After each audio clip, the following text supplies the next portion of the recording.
Diploma ইঞ্জিনিয়ারিংয়ের এ to Z তথ্য প্রদানের উদ্দেশ্যে আজকের একটি ভিডিও করতে যাচ্ছি, যে ভিডিওতে আমরা বেশ কিছু টপিক কভার করব। তো প্রথমেই আমরা জানব ডিপ্লোমা ইঞ্জিনিয়ারিংটি আসলে এক্স্যাক্টলি কি। ডিপ্লোমা ইঞ্জিনিয়ারিং হচ্ছে 4 বছরের একটি ইঞ্জিনিয়ারিং ডিগ্রি, যেটি এসএসসি পাস করার পরে সম্পূর্ণ করতে হয়। আর এই ডিগ্রি সম্পূর্ণ করার মাধ্যমে একজন উপসহকারী প্রকৌশলী হওয়ার যোগ্যতা অর্জন করে।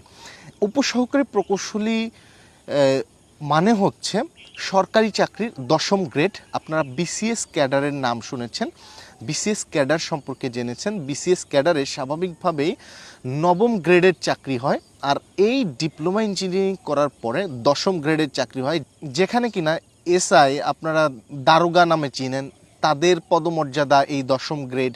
আপনারা বিভিন্ন প্রাইমারি স্কুলের হেডমাস্টার এর পদবি জানেন, সেই হেডমাস্টার